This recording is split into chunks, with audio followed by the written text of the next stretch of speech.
It only took me 300 hours, but I finally took down the last flying monster in Monster Hunter World. And now, with every one of them defeated, it's time to rank every flying monster in the game. I'll rank them based on how fun the hunt with them is and their design. Here we go. Paolumu. Let's start the list with some monster cancer. I literally have nothing good to say about Paolumu, except that it's slightly more enjoyable to hunt than Nightshade Paolumu. The cotton ball rat design is super weird, getting put to sleep is annoying, and this thing just flies too much. That might be a common trend on this list, I'm not sure. There's just this bad combo with Paolumu where you're already having a hard time hitting the thing, and when you finally get that opening, you get put to sleep and miss your opportunity. F rank. Rathian and Pink Rathian. I'm gonna put these in the same spot because they're pretty much the same monster besides their color. I really like Rathian. It's a vintage monster in the series, and it holds up really well through the years. It's the classic wyvern with the wings and talons, shooting fireballs and swooping around the battlefield. Admittedly, the poison can get annoying mid-combat, but I don't think that's necessarily a bad thing. It keeps you on your toes, and it makes cutting off its tail all the more satisfying. B rank. Rathalos and Azure Rathalos. These two are also pretty much the same monster outside of their color. Rathalos is a sweet-looking monster. The red and black motif is awesome. The blue and black is alright. The hunt with Rathalos is very similar to Rathian, but Rathalos definitely is in the air more often. Taking monsters out of the sky wasn't too bad through the base game, but once you get into Iceborne, flash bombs are nowhere near as effective, and you don't really have a lot of options to fight in the air unless you're running the insect glaive or ranged weapons. This is the main reason why I'm going to rank Rathalos lower than Rathian. As a dual blades user, I've spent just too much time on the ground waiting for Rathalos to land. Really awesome monster otherwise. C rank. Legiana. I remember my very first hunt with Legiana. The story of World built it up as being a really tough monster that ruled the skies. I got into the intro cinematic for it and I was freaking out. I just thought that this was the big boss fight before taking down Nargacuga. Well, I was wrong. Legiana is pretty neat. I like the design a ton. The coloring's really cool and it fits the environment really well. Dealing with Ice Blight was also a good challenge. It was something that didn't feel like too big of a deal, but not being able to get around the fight as easily makes a really big difference in your survivability. C rank. Diablos. I've always liked Diablos. What a cool monster. But what is it doing in the flying monsters category? This thing is definitely a brute monster that's been misclassified. The huge horns on Diablos are iconic and definitely kept me from wanting to stand in front of it. The digging through the sand throughout the hunt is also very unique and can be a little bit annoying, but it fits the theme really well, so I'll let it pass. But man, I love running Diablos into the spires and having it get its horns stuck in the rocks. It's such good design, and it adds more to the living, breathing world you're hunting in.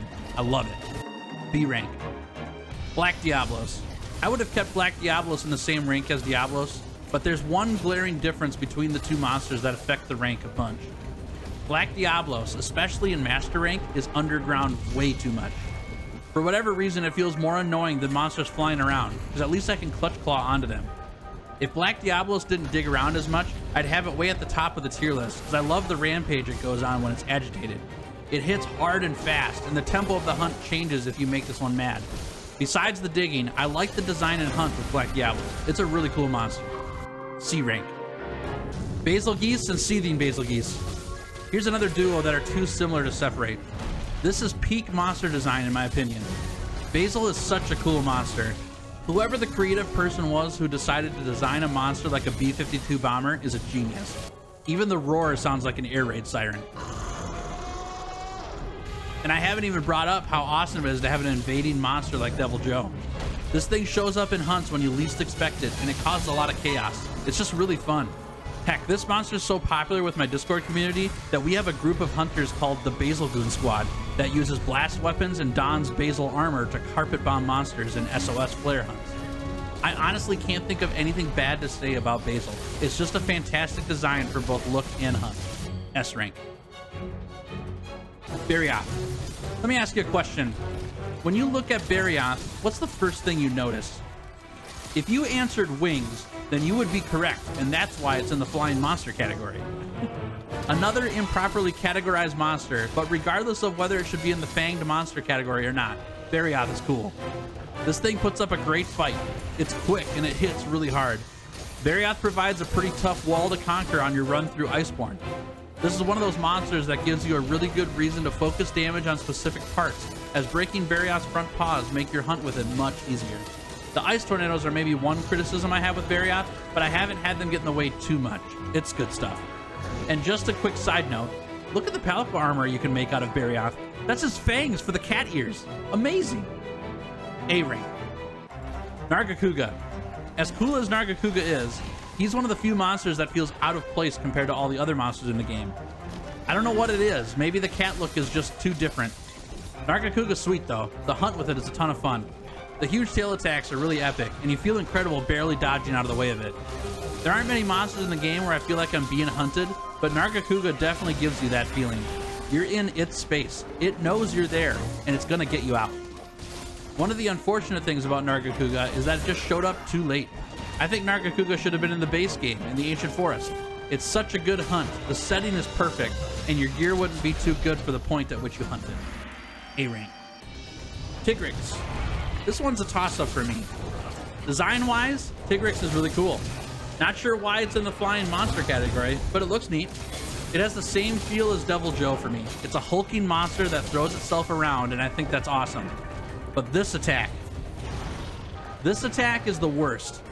I mean, it looks cool, I guess, but what do you even do about this besides run around? And if it only did this attack here and there, then that'd be just fine. But Tigrex button mashes this attack so much.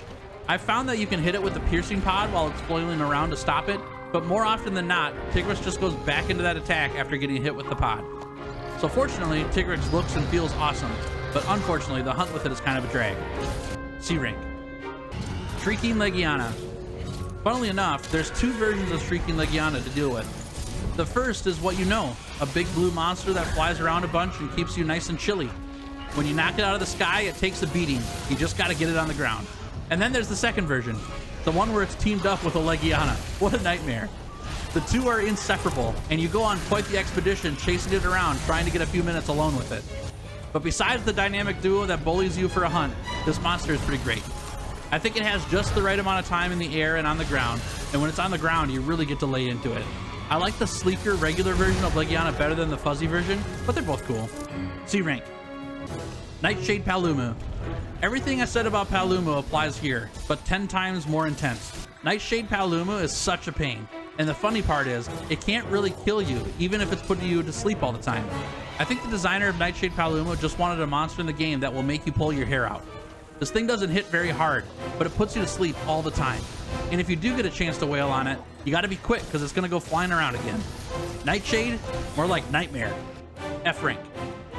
Brute Tigrex. This one made me laugh so much. I was not expecting to have to fight a living megaphone so late into Iceborne.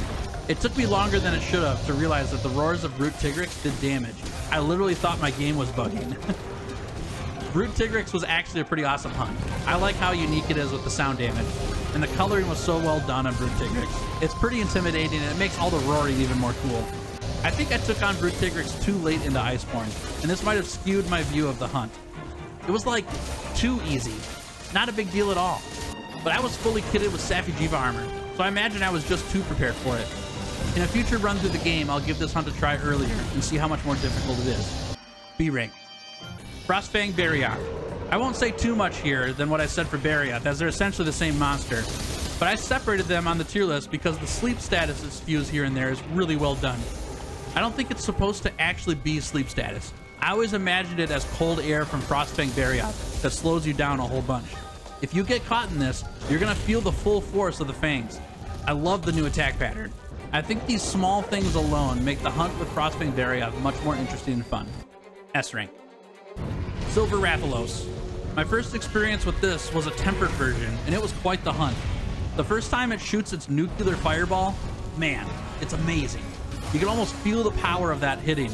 It's a huge attack, and it feels awesome every time. I don't feel like Silver Rathalos was that much different than the other Rathalos variants besides the big fireball attacks. Despite it hitting way harder, the hunt wasn't too bad, and I felt real comfortable going up against it. The silver coloring looks pretty neat too. I've fought this thing in the Elder's Recess and Coral Highlands of the Guiding Lands, and it feels like it fits in those environments really well. This monster just feels like the standard for Monster Hunter.